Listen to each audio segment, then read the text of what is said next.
Bonjour à tous, moi c'est William, j'ai 55 ans. Je suis dans l'immobilier depuis plus de 27 ans, à la fois comme investisseur locatif et comme marchand de biens. Au cours de ma carrière, j'ai investi en France, mais aussi à Dubaï et aux États-Unis. J'ai connu des marchés très différents, des contextes économiques variés, et j'ai appris à naviguer dans les bons comme dans les mauvais moments. Je veux préciser une chose importante avant de commencer. Je ne suis pas ici pour vous vendre une formation, un coaching ou un webinar. Je ne cherche pas à vous soutirer de l'argent. Tout ce que je partage sur cette chaîne est gratuit. Mon seul objectif est de transmettre ce que j'ai appris en presque 3 décennies dans l'immobilier, pour vous aider à éviter les pièges, à prendre confiance et à réussir vos premiers pas. Quand on débute, l'immobilier peut faire peur.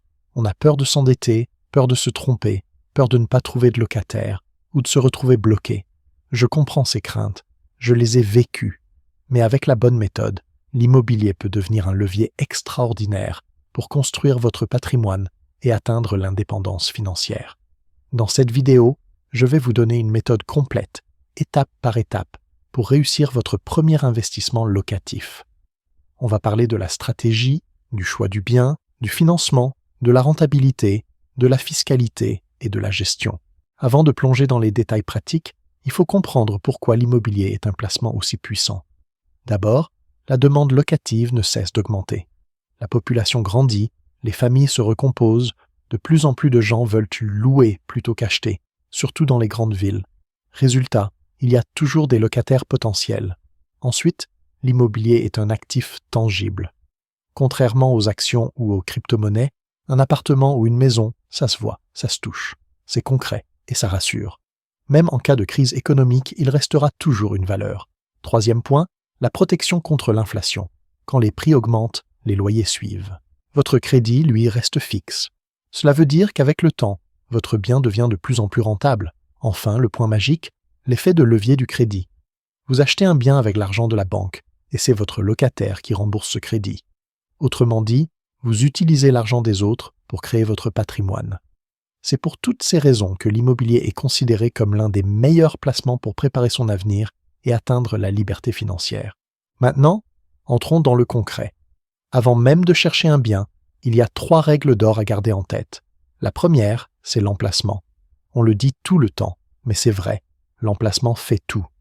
Un appartement moyen dans une ville dynamique se louera toujours plus facilement qu'un superbe appartement dans une ville où il n'y a pas de travail et pas d'avenir. Deuxième règle, vérifiez la demande locative. Pour ça, il y a une méthode simple. Allez sur des sites comme Le Bon Coin et postez une fausse annonce test, ou regardez le nombre de réponses reçues en 24 heures sur les biens similaires. Si vous voyez qu'un studio reçoit 30 demandes dans la journée, vous êtes dans une zone tendue. C'est un bon signe. Une fois que vous avez trouvé un bien intéressant, la question suivante est « Comment savoir si le prix est correct ?» Première étape, utilisez les bases notariales pour vérifier les prix réels de vente dans le quartier.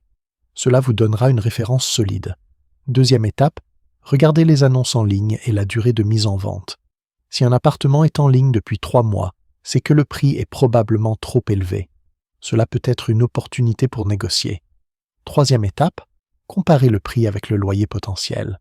Si le loyer ne couvre pas les charges et le crédit, ce n'est pas un bon investissement. L'objectif n'est pas de trouver une affaire du siècle, mais un bien rentable qui s'autofinance correctement.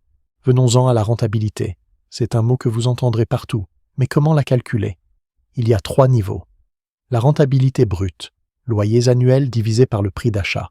Exemple, un appartement acheté 100 000 €, loué 600 € par mois, donne 7,2% brut. Ensuite, la rentabilité nette.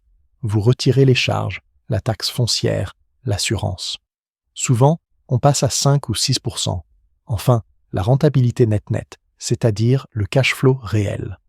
Là, vous prenez en compte les mensualités de crédit, les frais de gestion, la fiscalité. C'est le chiffre qui compte vraiment.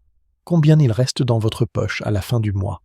Si votre bien s'autofinance, c'est déjà une victoire. Si vous dégagez un cash flow positif, c'est encore mieux. Maintenant, parlons financement. La banque est votre meilleur allié. Mais il faut savoir comment la convaincre. D'abord, préparez un dossier impeccable. Relevé de compte sans découvert, revenu stable, éventuellement un petit apport. La banque doit voir que vous êtes sérieux et fiable. Ensuite, présentez un projet solide. Montrez l'annonce du bien, vos calculs de rentabilité, des devis pour les travaux. Faites comprendre que vous maîtrisez le sujet. Enfin, faites jouer la concurrence. N'acceptez pas la première offre venue. Allez voir plusieurs banques. Comparez les conditions. Souvent, les banques mutualistes locales sont plus flexibles que les grandes banques nationales. La clé, c'est que vous devez vous positionner comme un client rentable pour la banque, pas comme un risque. Une fois que vous avez acheté et financé, reste la gestion du bien. 2 choix s'offrent à vous. La gestion directe, vous vous occupez de tout, de trouver les locataires à gérer les petits problèmes. C'est plus de travail, mais c'est plus rentable, car vous ne payez pas de frais d'agence. La gestion via une agence, vous gagnez du temps, moins de stress, mais cela coûte entre 6 et 8% du loyer. Mon conseil, pour votre premier investissement, gérez vous-même la première année. Vous apprendrez énormément, vous comprendrez mieux vos locataires et vous saurez ensuite si ça vaut le coup de déléguer.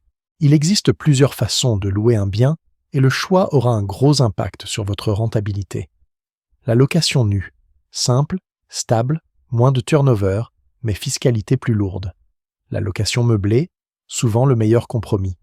Vous pouvez amortir une partie du bien et des meubles, ce qui réduit vos impôts. Et les loyers sont généralement un peu plus élevés. La location saisonnière ou Airbnb peut être très rentable dans les zones touristiques, mais demande une gestion beaucoup plus active, ou bien le recours à une conciergerie, ce qui réduit vos marges. Pour un premier investissement, je recommande de commencer avec du meublé longue durée. C'est un bon équilibre entre rentabilité, fiscalité et stabilité. Partie 8. Les erreurs à éviter. Voici les erreurs que je vois le plus souvent chez les débutants. 1. Acheter un coup de cœur et oublier la rentabilité. 2. Sous-estimer les travaux ou ignorer les charges de copropriété. 3. Choisir un mauvais locataire par impatience. 4. Ne pas anticiper la fiscalité et les impôts. 5. Penser uniquement au court terme, sans stratégie long terme. Un investissement immobilier, c'est avant tout un projet financier, pas émotionnel. Le vrai pouvoir de l'immobilier, c'est l'effet boule de neige. Un premier bien acheté et bien géré ouvre la porte au deuxième, puis au troisième. Chaque crédit remboursé par vos locataires renforce votre crédibilité auprès des banques. Petit à petit, vous pouvez construire un patrimoine énorme sans avoir mis des fortunes de départ. En 10 ou 15 ans, vous pouvez atteindre une indépendance financière, préparer votre retraite ou tout simplement vivre plus sereinement. Voilà, vous avez maintenant toutes les clés pour réussir votre premier investissement locatif. Vous savez pourquoi l'immobilier est si puissant, comment choisir le bon bien, comment calculer la rentabilité réelle, convaincre la banque et éviter les erreurs classiques. Alors maintenant, la balle est dans votre camp. Est-ce que vous êtes prêt à passer à l'action? Dites-moi en commentaire quel est votre plus grand blocage aujourd'hui.